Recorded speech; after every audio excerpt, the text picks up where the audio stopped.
Hi friends, ದಿನದ ಎಲ್ಲ ಪ್ರಮುಖ ಸುದ್ದಿಯನ್ನು ನಿಮಗೆ ತಲುಪಿಸುವ ಮಸ್ತ್ ಮಗ ಚಾನಲ್ನ ಫುಲ್ ನ್ಯೂಸ್ಗೆ ಸ್ವಾಗತ.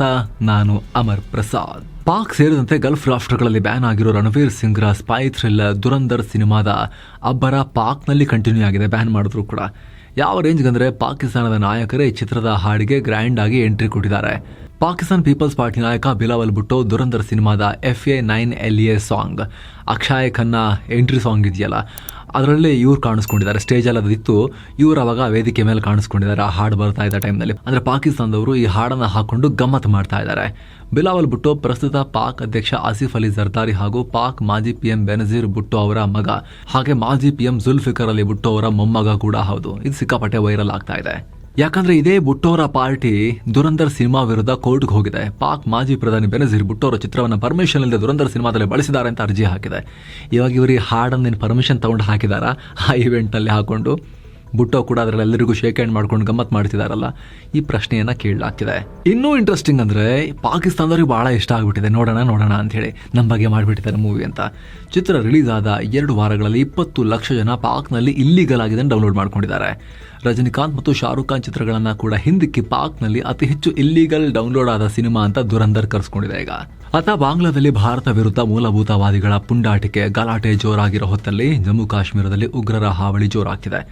ಸದ್ಯ ಜಮ್ಮು ಕಾಶ್ಮೀರದಲ್ಲಿ ಹೈ ಅಲರ್ಟ್ ಘೋಷಿಸಲಾಗಿದೆ.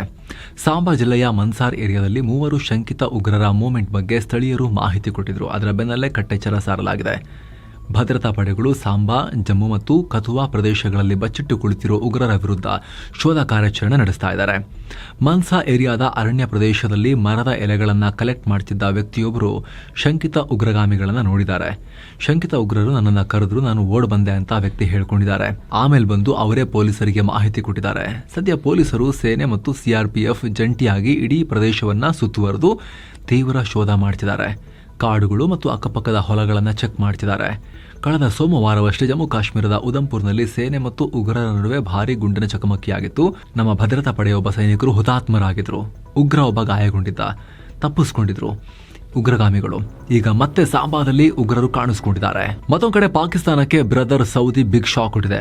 ಪಾಕ್ನಿಂದ ಹೋಗ್ತಾ ಇದ್ದ 56,000 ಭಿಕ್ಷುಕರನ್ನ ಸೌದಿ ಅರೇಬಿಯಾ ಪುನಃ ಪಾಕಿಸ್ತಾನಕ್ಕೆ ಅಟ್ಟಿದೆ. ಖುದ್ದು Pak border control security agency ಮುಖ್ಯಸ್ಥ ರಿಫತ್ ಮುಖ್ತಾರ್ ಈ ಮಾಹಿತಿ ಕೊಟ್ಟಿದ್ದಾರೆ. ಹಿಡಿದು ವಾಪಸ್ ತಳ್ಳಿದ್ದಾರೆ ಇವ್ರನ್ನೆಲ್ಲ ಭಿಕ್ಷುಕರನ್ನ ಅಂತ. ಕರಾಚಿ ಮೂಲದ ಎಕ್ಸ್‌ಪ್ರೆಸ್ ಟ್ರಿಬ್ಯೂನ್ ಇದರ ಬಗ್ಗೆ ಮಾಹಿತಿಯನ್ನ ಕೊಟ್ಟಿದೆ. ಪಾಕಿಸ್ತಾನದಿಂದ ಬರ್ತಾ ಇರೋ ಭಿಕ್ಷುಕರ ಪ್ರವಾಹ ತಡೆಯೋಕೆ ಕಳೆದ ತಿಂಗಳಷ್ಟೇ UAE ಬಹುತೇಕ ಪಾಕ್ ಪ್ರಜೆಗಳಿಗೆ ವೀಸಾ ಕೊಡೋದನ್ನೇ ಬಂದ್ ಮಾಡಿತ್ತು. ಪಾಕ್ನ ಬಹುತೇಕ ಜನ ಗಲ್ಫ್ ರಾಷ್ಟ್ರಗಳಿಗೆ ಹೋಗೋದು, ಅಲ್ಲಿ ಧಾರ್ಮಿಕ ಯಾತ್ರೆ ಅಂತ ಹೋಗೋದು, ವಾಪಸ್ ಬರೋದೇ ಇಲ್ಲ, ಭಿಕ್ಷೆ ಬೇಡ್ತಾ ಇರೋದು, ಟಿಕೆಟ್ ತಗೊಳ್ಳೋದಂತೆ ಹೋಗೋದು ಮಾತ್ರ. ಯಾಕಂದ್ರೆ ಭಿಕ್ಷೆ ಬೇಡ್ತಾ ಇರೋ, ದುಡ್ಡು ಮಾಡ್ತಿರೋದು, ಆಮೇಲೆ ಹಿಡಿದ್ಮೇಲೆ ಅವ್ರದೇ ಫ್ಲೈಟಲ್ಲಿ ತುಂಬಿಸ್ಬಿಟ್ಟು ಪಾಕಿಸ್ತಾನಕ್ಕೆ ತಳ್ತಾರಂತ ಗೊತ್ತು ಅವರಿಗೆ. ಆ ಲೆಕ್ಕಾಚಾರ ಅವ್ರದ್ದು. ಅಲ್ಲಿ ಹೋಗಿ ದರೋಡೆ, ಕ್ರಿಮಿನಲ್ ಪ್ರಕರಣಗಳಲ್ಲೂ ಕೂಡ ಭಾಗಿಯಾಗ್ತಿದ್ದಾರೆ ಅನ್ನೋ ಆಕ್ರೋಶ ಇದೆ ಸೌದಿಗೆ, UAEಗೆ. ಅದೇ ಕಾರಣಕ್ಕೆ ಅವರು ಈ ಆಕ್ಷನ್ ಕೂಡ ತಗೊಂಡಿದ್ರು ಪಾಕ್ ಮೇಲೆ. ಇನ್ನು 13ನೇ ದಿನದ ಸಂಸತ್ನ ಚಳಿಗಾಲದ ಅಧಿವೇಶನ ನೋಡೋದಾದ್ರೆ ಲೋಕಸಭೆಯಲ್ಲಿ MG ನರೇಗಾ ಅಥವಾ ಮಹಾತ್ಮ ಗಾಂಧಿ ರಾಷ್ಟ್ರೀಯ ಉದ್ಯೋಗ ಖಾತ್ರಿ ಯೋಜನೆಯನ್ನ ರಿಪ್ಲೇಸ್ ಮಾಡೋ VBG ರಾಮ್ಜಿ ಬಿಲ್ ಪಾಸ್ ಆಗಿದೆ. ವಿಪಕ್ಷಗಳ ತೀವ್ರ ಪ್ರತಿಭಟನೆ ನಡುವೆ ಕೂಡ ಧ್ವನಿಮತದ ಮೂಲಕ Viksit Bharat guarantee for Rozgar and Ajeevika mission Gramin bill pass ಆಗಿದೆ. ಕಾಂಗ್ರೆಸ್ ಈ ಬಿಲ್ಗೆ ವಿರೋಧಿಸಿ ಹೆಚ್ಚಿನ ಪರಿಶೀಲನೆಗಾಗಿ ಸಂಸತ್ನ ಸ್ಥಾಯಿ ಸಮಿತಿಗೆ ಕಳಿಸಿ ಅಂತ ಕೇಳಿತು. ಜೊತೆಗೆ ಲೋಕಸಭೆಯಲ್ಲಿ ಸೆಕ್ಯೂರಿಟೀಸ್ ಮಾರ್ಕೆಟ್ಸ್ ಕೋಡ್ ಬಿಲ್ 2025 ಅನ್ನ ಪರಿಚಯಿಸಲಾಗಿದೆ. ಹಾಗೆ ನ್ಯೂಕ್ಲಿಯರ್ ಸೆಕ್ಟರ್ಗೆ ಖಾಸಗಿ ಕಂಪನಿಗಳ ಆಹ್ವಾನಕ್ಕೆ ಅನುಕೂಲ ಮಾಡಿಕೊಡೋ sustainable harnessing and advancement of nuclear energy for transforming India bill Shanti 2025 ಈ ಬಿಲ್ ಅನ್ನು ಕೂಡ ಬುಧವಾರ ಲೋಕಸಭೆಯಲ್ಲಿ ಪಾಸ್ ಮಾಡಲಾಗಿದೆ. ಇತ್ತ ರಾಜ್ಯಸಭೆಯಲ್ಲಿ ಈ ಬಿಲ್ ಬಗ್ಗೆ ಡಿಬೇಟ್ ಆಗಿದೆ. ವಿಪಕ್ಷಗಳು ಈ ಬಿಲ್ಗೆ ತೀವ್ರ ವಿರೋಧ ವ್ಯಕ್ತಪಡಿಸಿದ್ದಾರೆ. ಇದೇ ಅಧಿವೇಶನದಲ್ಲಿ ವೈನಾಡ್ ಸಂಸದೆ ಪ್ರಿಯಾಂಕಾ ಗಾಂಧಿ ವಾದ್ರಾ ಮತ್ತು ಕೇಂದ್ರ ಮಂತ್ರಿ ನಿತಿನ್ ಗಡ್ಕರಿ ನಡುವೆ ಬಹಳ ಪ್ರೀತಿಪೂರ್ವಕವಾದ ಮಾತುಗಳಾಗಿದೆ. ನಗ್ನಗ್ತಾನೆ ಮಾತಾಡಿದ್ದಾರೆ. ಪ್ರಿಯಾಂಕಾ ಗಾಂಧಿ ಹೇಳಿದ್ರು ಗೊತ್ತಾ, ಕಳೆದ ಜೂನ್ನಿಂದ ಕೇಳ್ತಾ ಇದ್ದೀನಿ ಸರ್, ನಿಮ್ಮನ್ನ ಭೇಟಿಯಾಗೋಕೆ ಸಮಯ ಹುಡುಕ್ತಾ ಇದ್ದೀನಿ, ಒಂದು ಅಪಾಯಿಂಟ್ಮೆಂಟೇ ಸಿಗ್ತಾ ಇಲ್ಲ, ಟೈಮ್ ಕೊಡಿ ಸರ್. ಹಿಂದಿಯಲ್ಲಿ ಇಂಗ್ಲೀಷ್ನಲ್ಲಿ ಇದೇ ಟೋನ್ನಲ್ಲಿ ಫುಲ್ ಅವರು ಒಂಥರ ನಕ್ಕೊಂಡು ಕೇಳಿದ್ರು.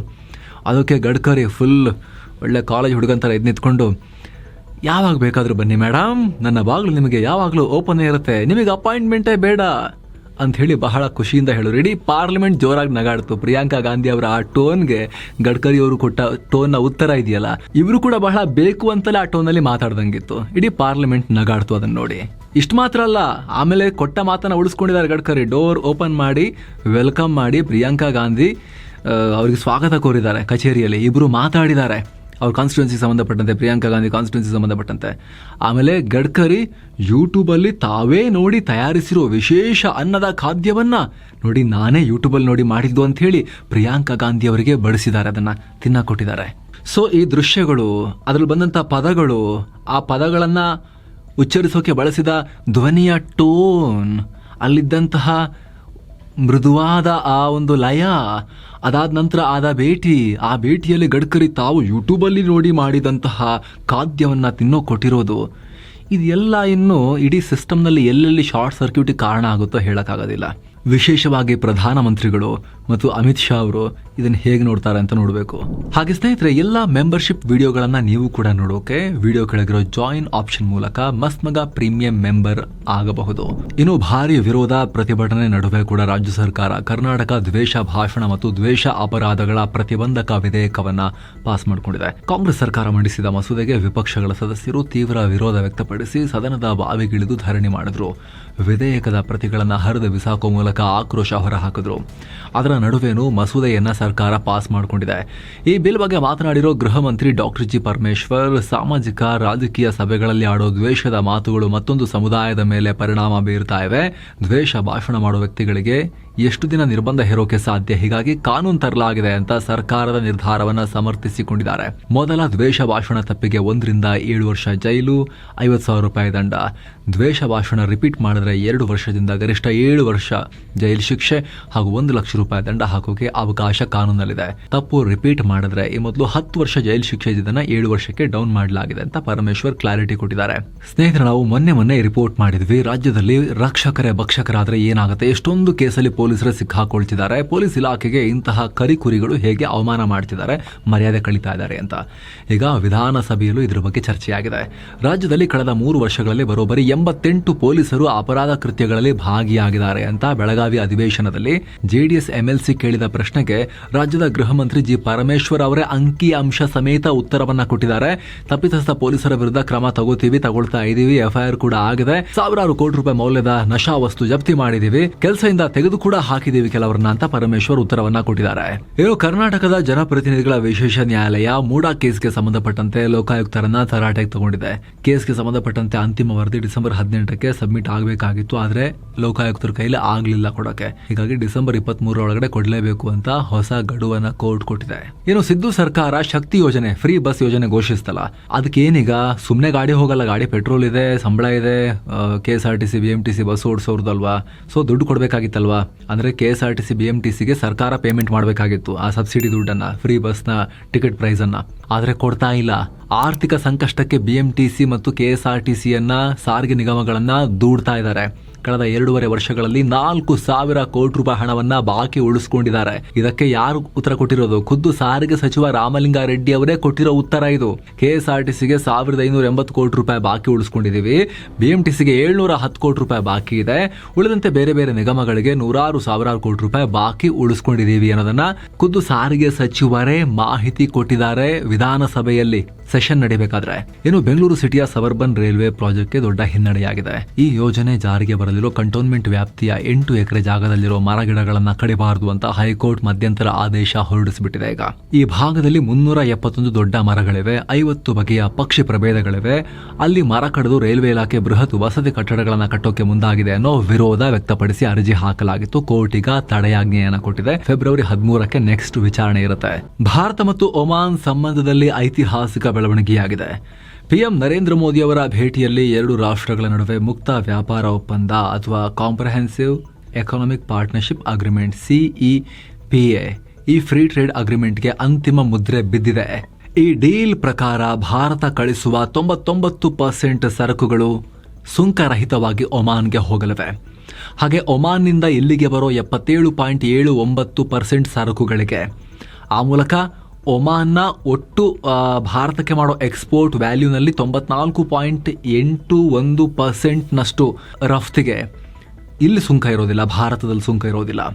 ಬರೋಬ್ಬರಿ $3 ಬಿಲಿಯನ್ ಮೌಲ್ಯದ ಸರಕುಗಳು ಇನ್ನು ಮುಂದೆ ಯಾವುದೇ ಟ್ಯಾರಿಫ್ ಇಲ್ಲದೆ ಒಮಾನ್ ಮತ್ತು ಭಾರತದ ನಡುವೆ ವ್ಯವಹಾರ ಆಗಲಿವೆ.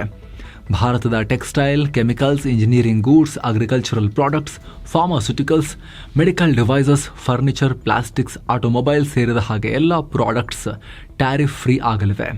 ಏನೋ ಭಾರತದಿಂದ ಒಮಾನ್ಗೆ ರಫ್ತಾಗೋ ಡೈರಿ, ಟೀ, ಕಾಫಿ, ತಂಬಾಕು ಸೇರಿ ಕೆಲ ಸರಕುಗಳನ್ನು ಟ್ಯಾರಿಫ್ ವಿನಾಯಿತಿಯಿಂದ ಹೊರಗಿಡಲಾಗಿದೆ. ಮತ್ತೊಂದು ಕಡೆ ಒಮಾನ್ನ ಪ್ರಮುಖ ವಲಯಗಳಲ್ಲಿ 100% ವಿದೇಶಿ ನೇರ ಹೂಡಿಕೆಗೆ ಭಾರತದ ಕಂಪನಿಗಳಿಗೆ ಅವಕಾಶವನ್ನು ಕೂಡ ಕೊಡಲಾಗ್ತಾ ಇದೆ. ಈ ಮೂಲಕ ಈ ಒಪ್ಪಂದದಿಂದ ಎರಡು ರಾಷ್ಟ್ರಗಳು ಹಲವು ಮಹತ್ವದ ಹೆಜ್ಜೆಯನ್ನು ಇಟ್ಟಂತಾಗಿದೆ. ಈಗ ಎರಡು ರಾಷ್ಟ್ರಗಳ ನಡುವಿನ ಸಂಬಂಧಕ್ಕೆ ಸಂಬಂಧಪಟ್ಟಂತೆ ಏನೋ ಮೋದಿ ಅವರಿಗೆ ಒಮಾನ್ನ ಅತ್ಯುನ್ನತ ನಾಗರಿಕ ಪ್ರಶಸ್ತಿಯನ್ನು ಕೂಡ ಕೊಡಲಾಗಿದೆ. ಒಮಾನ್ ಸುಲ್ತಾನ ಹೈತಮ್ ಬಿನ್ ತಾರಿಕ್ PM ನರೇಂದ್ರ ಮೋದಿ ಅವರಿಗೆ ಆರ್ಡರ್ ಆಫ್ ಒಮಾನ್ ಪ್ರಶಸ್ತಿಯನ್ನು ಕೊಟ್ಟು ಗೌರವಿಸಿದ್ದಾರೆ. ಎರಡು ರಾಷ್ಟ್ರಗಳ ದ್ವಿಪಕ್ಷೀಯ ಸಂಬಂಧ ಬಲಪಡಿಸಿದ್ದಕ್ಕಾಗಿ ಪ್ರಶಸ್ತಿ ಅಂತ ಹೇಳಿದ್ದಾರೆ. ನೆಕ್ಸ್ಟ್ ಹೋಗ್ತಾ PMಗೆ ನೆಕ್ಸ್ಟ್ ಬೇರೆ ರಾಷ್ಟ್ರಗಳಲ್ಲಿ ಅವರೆಲ್ಲ ಕೊಟ್ಟಾಗಿದೆ, ನಾವು ಕೊಡ್ತಿದ್ರೆ ಹೆಂಗೆ ಅನ್ನೋ ಪ್ರಶ್ನೆ ಬರಕ್ಕೆ ಶುರುವಾಗ್ಬೋದು. 28 ಆಗಿತ್ತು ಆಲ್ರೆಡಿ. ಒಂದಿನದ ಹಿಂದಷ್ಟೇ ಇಥಿಯೋಪಿಯಾ ಕೊಟ್ಟಿತ್ತು ಅತ್ಯುನ್ನತ ನಾಗರಿಕ ಪುರಸ್ಕಾರ, ನಮ್ಮಲ್ಲಿ ಭಾರತ ರತ್ನ ತರ ಅಲ್ಲಿದ್ದು. ಈಗ ಒಮಾನ್ ಕೂಡ ಕೊಟ್ಟಿದೆ. ಈಗ 29ನೇ ರಾಷ್ಟ್ರ ಆಗಿದೆ ಒಮಾನ್ ಈ ರೀತಿ ಕೊಟ್ಟಿರೋದು. ನೆಕ್ಸ್ಟ್ PM ಇನ್ನೊಂದು 4 ರಾಷ್ಟ್ರಕ್ಕೆ ಹೊರಟಾಗ ಅಲ್ಲಿನ ರಾಷ್ಟ್ರಗಳಲ್ಲೂ ಕೂಡ ಇಂಡಿಯನ್ PM ಬರ್ತಿದ್ದಾರೆ. ಈ ಹಿಂದೆ ಹೋದಾಗ ಏನಾಗಿತ್ತು, ಎಲ್ಲ ಕಡೆ ಅತ್ಯುನ್ನತ ನಾಗರಿಕ ಪ್ರಶಸ್ತಿ ಕೊಟ್ಟಿದ್ರು. ನಾವು ಕೊಡೋಣ ಅಂತ ಅವರು ಕೊಡ್ತಾರೇನೋ ಗೊತ್ತಿಲ್ಲ. ಈಗ ಲಿಮಿಟ್ಲೆಸ್, ನಾನ್ ಸ್ಟಾಪ್, ಪುರ್ಸೋತೆ ಇಲ್ಲ, ಒಂದಾದ್ಮೇಲೆ ಒಂದು ರಾಷ್ಟ್ರದ ಅತ್ಯುನ್ನತ ನಾಗರಿಕ ಪ್ರಶಸ್ತಿ. So predictable. ನೆಕ್ಸ್ಟ್ ಇಲ್ಲಿಗೆ ಹೊರಡ್ತಾರೆ ಅಂತ ಹೇಳಿದ್ರೆ ಅಲ್ಲೂ ಕೊಡ್ಬೋದು ಅನ್ನೋ ಲೆವೆಲ್ಗೆ ಆಗಿ ಹೋಗಿದೆ ಈಗ ಈ ಪ್ರಶಸ್ತಿಯ ಕತೆ. ಏನೋ ಬಾಂಗ್ಲಾದಲ್ಲಿ ಕ್ಷಣಕ್ಕೂ ಉದ್ವಿಗ್ನತೆ ಜಾಸ್ತಿ ಆಗ್ತಿದೆ. ಭಾರತ ಬಾಂಗ್ಲಾದಲ್ಲಿ ಕುಲ್ನಾ ಮತ್ತು ರಾಜ್ಶಾಹಿ ವೀಸಾ ಸೆಂಟರ್ಗಳನ್ನು ಮುಚ್ತಾ ಇದ್ದ ಹಾಗೆ ಬಾಂಗ್ಲಾ ಪ್ರಜೆಗಳು ರಕ್ತಪಾತದ ಬೆದರಿಕೆ ಹಾಕಿದ್ದಾರೆ. ಬಾಂಗ್ಲಾದ ರಾಜ್ಶಾಹಿ ಪ್ರದೇಶದಲ್ಲಿರೋ ಭಾರತದ ಹೈಕಮಿಷನ್ಗೆ ಮುತ್ತಿಗೆ ಹಾಕೋ ಯತ್ನ ನಡೆದಿದೆ. ತಡೆಯೋಕೆ ಹೋದ ಬಾಂಗ್ಲಾ ಸೈನಿಕರ ಜೊತೆಗೆ ಪ್ರತಿಭಟನಾಕಾರರು ಘರ್ಷಣೆ ಮಾಡಿದ್ದಾರೆ. ಆ ಪ್ರದೇಶದಲ್ಲಿ ಬಿಗಿ ಬಂದೋಬಸ್ತ್ ಏರ್ಪಡಿಸಲಾಗಿದೆ. ಈ ಪರಿಸ್ಥಿತಿ ನಡುವೆ ಬಾಂಗ್ಲಾ ರಾಜಧಾನಿ ಢಾಕಾದ ಜಮುನಾ ಫ್ಯೂಚರ್ ಪಾರ್ಕ್ನಲ್ಲಿರೋ ವೀಸಾ ಅಪ್ಲಿಕೇಶನ್ ಸೆಂಟರ್ ಅನ್ನ ಓಪನ್ ಮಾಡಲಾಗಿದೆ. ಕಳೆದ 1-2 ದಿನಗಳಿಂದ ಒಂದಾದ್ಮೇಲೊಂದು ವೀಸಾ ಸೆಂಟರ್ಗಳನ್ನು ಬಂದ್ ಮಾಡಿ ಭಾರತ ಬಾಂಗ್ಲಾಗೆ ಎಚ್ಚರಿಕೆ ಕೊಡೋ ರೀತಿ ಮಾಡಿತ್ತು. ದೊಡ್ಡ ಪ್ರಮಾಣ ಲಕ್ಷಾಂತರ ಜನ, ಮಿಲಿಯನ್ ಜನ ಅಲ್ಲಿಂದ ಇಲ್ಲಿ ಶಿಕ್ಷಣಕ್ಕಾಗಿ, ಹಾಸ್ಪಿಟಲ್ ಟ್ರೀಟ್ಮೆಂಟ್ಗೆ ಫೆಸಿಲಿಟಿ ಇಲ್ಲ ಅಂತೆಲ್ಲ ಇಂಡಿಯಾಗೆ ಬರ್ತಾ ಇದ್ರು. ಎಲ್ಲ ಬಂದ್ ಮಾಡಿ ಭಾರತ ಶಾಕ್ ಕೊಟ್ಟಿತ್ತು ಬಾಂಗ್ಲಾಗೆ. 1-2 ದಿನಗಳ ಬಳಿಕ ಈಗ ಮತ್ತೆ ಒಂದೊಂದಾಗಿ ಓಪನ್ ಮಾಡೋಕೆ ಶುರು ಮಾಡಿದ್ದಾರೆ. ಮುಖ್ಯವಾಗಿರೋ ಜಮುನಾ ಪಾರ್ಕ್ ಈಗ ಮೊದಲು ಓಪನ್ ಮಾಡಿದ್ದಾರೆ. ಪಾಕಿಸ್ತಾನ ಚಿಹ್ನೆ ಇರೋ ಬಲೂನ್ಗಳು ಮತ್ತೆ ದೇಶದಲ್ಲಿ ಕಾಣಿಸ್ಕೊಂಡಿವೆ. ಹಿಮಾಚಲದ ಬಳಿಕ ಈಗ ಜಮ್ಮು ಕಾಶ್ಮೀರದಲ್ಲೂ ಕೂಡ ಇಂಥದ್ದೇ ಬಲೂನ್ ಕಾಣಿಸ್ಕೊಂಡಿದೆ. ಇದರಲ್ಲಿ ಪಾಕಿಸ್ತಾನ ವಿಮಾನಯಾನ ಸಂಸ್ಥೆ PIA ಅಂತ ಬರೆಯಲಾಗಿದೆ. ಪಾಕ್ ಧ್ವಜದ ಗುರುತು ಕೂಡ ಇದೆ. ಶೋಪಿಯಾನ್ನಲ್ಲಿ ಕಾರ್ಡ್ನಲ್ಲಿ ಬಲೂನ್ ಕಾಣಿಸ್ಕೊಂಡಿದ್ದು ಭದ್ರತಾ ತಂಡ ಸ್ಥಳಕ್ಕೆ ಹೋಗಿ ಚೆಕ್ ಮಾಡಿದ್ದಾರೆ. ವಿಶ್ವದ ಅತಿ ಎತ್ತರದ ಪ್ರತಿಮೆ ಸ್ಟ್ಯಾಚ್ಯೂ ಆಫ್ ಯೂನಿಟಿ, ಗುಜರಾತ್ನ ಏಕತಾ ಪ್ರತಿಮೆ, ಇದನ್ನ ಡಿಸೈನ್ ಮಾಡಿದ್ದ ಶಿಲ್ಪಿ ರಾಮ್ ಸುತರ್ ನಿಧನರಾಗಿದ್ದಾರೆ. 100 ವರ್ಷ ವಯಸ್ಸಿನ ರಾಮ್ ಸುತರ್ ವಯೋಸಹಜ ಅನಾರೋಗ್ಯದಿಂದ ಬಳಲ್ತಾ ಇದ್ರು. ಈಗ 100ನೇ ವಯಸ್ಸಿನಲ್ಲಿ, ಸೆಂಚುರಿ ಟೈಮ್ನಲ್ಲಿ ಕೊನೆಯುಸಿರೆಳೆದಿದ್ದಾರೆ. ಕೇವಲ ಸರ್ದಾರ್ ಪಟೇಲ್ರ ಈ ಮೂರ್ತಿ ಮಾತ್ರ ಅಲ್ಲ, ಧ್ಯಾನದ ಭಂಗಿಯಲ್ಲಿ ಕುಳಿತ ಮಹಾತ್ಮ ಗಾಂಧಿ ಪ್ರತಿಮೆ, ಸಂಸತ್ ಆವರಣದಲ್ಲಿರೋ ಛತ್ರಪತಿ ಶಿವಾಜಿ ಮಹಾರಾಜರ ಪ್ರತಿಮೆ ಎಲ್ಲ ಇವರೇ ಡಿಸೈನ್ ಮಾಡಿದ್ರು. ಒಂದು ಫೋಟೋ ವೈರಲ್ ಆಯ್ತು ಇವತ್ತು. ಲಂಡನ್ನಲ್ಲಿ ಭಾರತದಿಂದ ಪರಾರಿಯಾಗಿರೋ ಲಲಿತ್ ಮೋದಿ ಮತ್ತು ವಿಜಯ್ ಮಲ್ಯ ಒಟ್ಟು ಕಾಣಿಸ್ಕೊಂಡ್ಬಿಟ್ಟಿದ್ದಾರೆ. ಅಷ್ಟೇ ಅಲ್ಲದೆ ಲಲಿತ್ ಮೋದಿ ವಿಜಯ್ ಮಲ್ಯ ಅವರಿಗೆ ಬರ್ತ್ಡೇ ಪಾರ್ಟಿ ಅರೇಂಜ್ ಮಾಡಿದ್ದಾರೆ. ಇವರಿಬ್ಬರು ಒಟ್ಟಿಗೆ ನಿಂತಿರೋ ಫೋಟೋ ಸೋಷಿಯಲ್ ಮೀಡಿಯಾದಲ್ಲೇ ಸಿಕ್ಕಾಪಟ್ಟೆ ವೈರಲ್ ಆಗಿ ಜನ ನಾನಾ ಥರ ಕಮೆಂಟ್ ಮಾಡ್ತಿದ್ದಾರೆ. ವಿಜಯ್ ಮಲ್ಯ 9,000 ಕೋಟಿ ರೂಪಾಯಿ ಸಾಲ ಮಾಡಿ ಭಾರತದಿಂದ ಓಡಿರುವ ಆರೋಪವನ್ನು ಹೊತ್ತಿದ್ರೆ, ಲಲಿತ್ ಮೋದಿ BCCIನಲ್ಲಿ ಹಣಕಾಸು ದುರುಪಯೋಗದ ಆರೋಪವನ್ನು ಎದುರಿಸ್ತಾ ಇದ್ದಾರೆ. ನಕ್ಸಲ್ ನಿಗ್ರಹ ಕಾರ್ಯಾಚರಣೆ ಮುಂದುವರೆದಿದೆ. ಇದೀಗ ಛತ್ತೀಸ್ಗಢದ ಸುಕ್ಮಾ ಜಿಲ್ಲೆಯ ಅರಣ್ಯ ಪ್ರದೇಶದಲ್ಲಿ ಓರ್ವ ಮಹಿಳಾ ನಕ್ಸಲ್ ಸೇರಿ 3 ನಕ್ಸಲರನ್ನ ಹೊಡೆದುರುಳಿಸಲಾಗಿದೆ. ಇನ್ನೊಂದು ಕಡೆ ಜಾಗತಿಕ ಕ್ರೀಡಾಲೋಕದಲ್ಲಿ ಭಾರತ ತಲೆ ತಗ್ಗಿಸೋ ದಾಖಲೆ ಮಾಡಿದೆ. ಉದ್ದೀಪನ ಮದ್ದನ್ನ ತಗೊಂಡು ಸಿಕ್ಕಿ ಬೀಳೋರ ಪಟ್ಟಿಯಲ್ಲಿ ಭಾರತ ನಿರಂತರ 3ನೇ ಬಾರಿ ವಿಶ್ವದಲ್ಲಿ ನಂಬರ್ 1 ಸ್ಥಾನವನ್ನು ಪಡೆದಿದೆ. ಈ ರೀತಿ ಔಷಧ ತಗೊಂಡು ಸಿಕ್ಕಿ ಬೀಳೋ ರಾಷ್ಟ್ರಗಳ ಕ್ರೀಡಾಳುಗಳ ಬಗ್ಗೆ ಕೆನಡಾ ಮೂಲದ ವಾಡಾ, ವರ್ಲ್ಡ್ ಆಂಟಿ ಡೋಪಿಂಗ್ ಏಜೆನ್ಸಿ ಅಂತಾರಾಷ್ಟ್ರೀಯ ಸಂಸ್ಥೆ ರಿಲೀಸ್ ಮಾಡಿರೋ ರಿಪೋರ್ಟ್ನಿಂದ ಈ ಮಾಹಿತಿ ಬಂದಿದೆ. ಭಾರತ ವಿಶ್ವದಲ್ಲೇ ಅತಿ ಹೆಚ್ಚು ಅಂದರೆ 3.6ರ ರೇಷಿಯೋ ಹೊಂದಿದೆ. 7,113 ಅಥ್ಲೀಟ್ಗಳ ಯೂರಿನ್ ಮತ್ತು ಬ್ಲಡ್ ಸ್ಯಾಂಪಲ್ಗಳನ್ನು ಟೆಸ್ಟ್ ಮಾಡಲಾಗಿದ್ದು ಅದರಲ್ಲಿ 260 ಕೇಸ್ಗಳ ರಿಸಲ್ಟ್ ಪಾಸಿಟಿವ್ ಬಂದಿದೆ. ಅಂದರೆ ಅಷ್ಟು ಕ್ರೀಡಾಳುಗಳು ಉದ್ದೀಪನ ಮದ್ದನ್ನು ಸೇವಿಸಿದ್ದಾರೆ ಅಂತ ಅರ್ಥ. ನಂತರದ ಸ್ಥಾನಗಳಲ್ಲಿ ಫ್ರಾನ್ಸ್, ಇಟಲಿ ಹಾಗೆ ರಷ್ಯಾಗಳಿವೆ. ಚೀನಾದಲ್ಲಿ ಅತಿ ಹೆಚ್ಚು 24,214 ಕ್ರೀಡಾಪಟುಗಳ ಟೆಸ್ಟ್ ಮಾಡಿದ್ರೂ ಕೂಡ ಅಲ್ಲಿ ಕೇವಲ 43 ಪಾಸಿಟಿವ್ ಪ್ರಕರಣಗಳು ಕಂಡುಬಂದಿವೆ ಅಂತ ರಿಪೋರ್ಟ್ನಲ್ಲಿ ಉಲ್ಲೇಖ ಮಾಡಲಾಗಿದೆ. ಏನು ಹಣಕಾಸು, ಬಿಸ್ನೆಸ್ ಮತ್ತು ಮಾರ್ಕೆಟ್ಗೆ ಸಂಬಂಧಪಟ್ಟ ಸುದ್ದಿಯನ್ನು ಕ್ವಿಕ್ ಆಗಿ ನೋಡ್ತಾ ಹೋಗೋಣ. ಮೊದಲಿಗೆ ಷೇರು ಮಾರುಕಟ್ಟೆ ಏನಾಯಿತು ಅಂತ ನೋಡಿದ್ರೆ ಫ್ಲಾಟ್ ಆಗಿದೆ. ಮತ್ತೆ ದಿನದ ವಹಿವಾಟಿನ ಅಂತ್ಯಕ್ಕೆ ಸೆನ್ಸೆಕ್ಸ್ 77 ಪಾಯಿಂಟ್ಸ್ ಅಥವಾ 0.09% ಡೌನೇ ಆಗಿ 84,481ಕ್ಕೆ ನಿಂತ್ಕೊಂಡಿತು. ನಿಫ್ಟಿ 3 ಪಾಯಿಂಟ್ಸ್ ಅಥವಾ 0.01% ಡೌನ್ ಆಗಿ 25,815ರಲ್ಲಿ ನಿಂತ್ಕೊಳ್ತು. ಇತ್ತ BSE mid cap index 0.05% gain ಮಾಡಿಕೊಂಡಿದೆ. ಸ್ಮಾಲ್ ಕ್ಯಾಪ್ ಇಂಡೆಕ್ಸ್ 0.28% ಕುಸಿತ ಕಂಡಿದೆ. ಈ ಮೂಲಕ ಕಳೆದ 4 ಸೆಷನ್ಗಳಲ್ಲಿ ಸೆನ್ಸೆಕ್ಸ್ ನಿಯರ್ಲಿ 1% ಡೌನ್ ಆಗಿದೆ. ನಿಫ್ಟಿ ಕೂಡ ಆಲ್ಮೋಸ್ಟ್ 1% ಬಿದ್ದಿದೆ. ಭಾರತ ಮತ್ತು ಅಮೆರಿಕ ನಡುವಿನ ವ್ಯಾಪಾರ ಒಪ್ಪಂದ ಇನ್ನೂ ಆಗದೇ ಇರೋದು, ಕ್ಲಾರಿಟಿ ಇಲ್ಲದೆ ಇರೋದು, ಭಾರತನೂ ಬಗ್ತಿಲ್ಲ, ಅಮೆರಿಕನೂ ಬಿಡ್ತಾ ಇಲ್ಲ, ಕ್ಲಾರಿಟಿ ಇಲ್ಲ. ಇದರ ಜೊತೆಗೆ ವಿದೇಶಿ ಬಂಡವಾಳದ ಹೊರಹರಿವು ಕಂಟಿನ್ಯೂ ಆಗಿದೆ. ರೂಪಾಯಿ ಮೌಲ್ಯನೂ ಕುಸಿತ ಕಾಣ್ತಿದೆ. ಹೂಡಿಕೆದಾರರು ಅಮೆರಿಕದ ಕೋರ್ ಇನ್ಫ್ಲೇಷನ್ ಮತ್ತು ಜಾಬ್ಲೆಸ್ ಕ್ಲೇಮ್ಸ್ ಡೇಟಾ ಮೇಲೆ ಫೋಕಸ್ ಮಾಡ್ತಿದ್ದಾರೆ. ಹಾಗೆ bank of England, bank of Japan ಮತ್ತು ಯುರೋಪಿಯನ್ ಸೆಂಟ್ರಲ್ ಬ್ಯಾಂಕ್ನ ಬಡ್ಡಿ ದರದ ನಿರ್ಧಾರದ ಮೇಲೆ ಫೋಕಸ್ ಮಾಡಿ ಹೆಜ್ಜೆ ಇಡ್ತಿದ್ದಾರೆ. ಈ ಎಲ್ಲ ಕಾರಣಗಳಿಂದ ಮಾರ್ಕೆಟ್ ನಿರಂತರ 4ನೇ ಸೆಷನ್ನಲ್ಲೂ ಕೂಡ ರೆಡ್ನಲ್ಲಿ ಕೊನೆಯಾಗಿದೆ. ಇನ್ನು Tata consultancy, tech Mahindra, Infosys, Adani ports ಮತ್ತು HCL ಟೆಕ್ನಾಲಜೀಸ್ ಷೇರುಗಳು ಗ್ರೀನ್ನಲ್ಲಿ ಕೊನೆಯಾಗಿವೆ. ಇತ sun pharmaceuticals, Tata steel, power grid corporation, NTPC ಮತ್ತು ಏಷ್ಯನ್ ಪೇಂಟ್ಸ್ ಷೇರುಗಳು ರೆಡ್ನಲ್ಲಿದ್ವು. ಡಾಲರ್ ಮುಂದೆ ರೂಪಾಯಿ ಮೌಲ್ಯ 12 ಪೈಸೆ ಏರಿಕೆಯಾಗಿ 90 ರೂಪಾಯಿ 26 ಪೈಸೆಯಾಗಿದೆ. ಏನೋ ಕೇಂದ್ರ ಹಣಕಾಸು ಮಂತ್ರಿ ನಿರ್ಮಲಾ ಸೀತಾರಾಮನ್ ದೊಡ್ಡ ಹೇಳಿಕೆ ಕೊಟ್ಟಿದ್ದಾರೆ. ಮುಂದಿನ ಆರ್ಥಿಕ ವರ್ಷದಿಂದ ಭಾರತದ ಸಾಲ ಮತ್ತು GDP ರೇಷಿಯೋವನ್ನು ಕಮ್ಮಿ ಮಾಡೋದೇ ನಮ್ಮ ದೊಡ್ಡ ಉದ್ದೇಶ ಅಂತ ಹೇಳಿದ್ದಾರೆ. ಜೊತೆಗೆ ರಾಜ್ಯಗಳು ಕೂಡ ಇದೇ ಕ್ರಮವನ್ನು ಇಂಪ್ಲಿಮೆಂಟ್ ಮಾಡಬೇಕು ಅಂತ ಹೇಳಿದ್ದಾರೆ. ಹಿಂಗೆ ಮಾಡಬೇಕಂದ್ರೆ ಏನು ಮಾಡಬೇಕು? ಸಾಲ ತಗೊಳ್ಳೋದನ್ನು ತುಂಬ ಕಮ್ಮಿ ಮಾಡಬೇಕು ಅಥವಾ GDPನ ತುಂಬ ಜಾಸ್ತಿ ಮಾಡಬೇಕು. ಅವಾಗ GDP ಕಂಪೇರ್ ಮಾಡಿದ್ರೆ ನಮ್ಮ ಸಾಲ ಕಮ್ಮಿ ಕಾಣುತ್ತೆ. ಈ ಕ್ಷಣಕ್ಕೆ ಭಾರತದ ಡೆಟ್ ಟು GDP ರೇಷಿಯೋ ಬಹಳ ಅನ್ಹೆಲ್ದಿ ಆಗೇನಿಲ್ಲ, 56%ನ ಆಸುಪಾಸಿನಲ್ಲಿದೆ. ಏನೋ ಇ ಕಾಮರ್ಸ್ ಪ್ಲಾಟ್ಫಾರ್ಮ್ ಮೀಶೋದ ಷೇರುಗಳು ಗುರುವಾರ ಮಾರ್ಕೆಟ್ನಲ್ಲಿ ಭಾರಿ ಏರಿಳಿತ ಕಂಡವು. ಯಾವ ರೇಂಜ್ಗೆ ಅಂದರೆ ಮೀಶೋದ ಮಾರ್ಕೆಟ್ ಕ್ಯಾಪ್ 1 ಲಕ್ಷ ಕೋಟಿ ದಾಟಿತ್ತು. ಷೇರುಗಳು ಬರೋಬ್ಬರಿ 7.9% ಜಂಪ್ ಆದವು.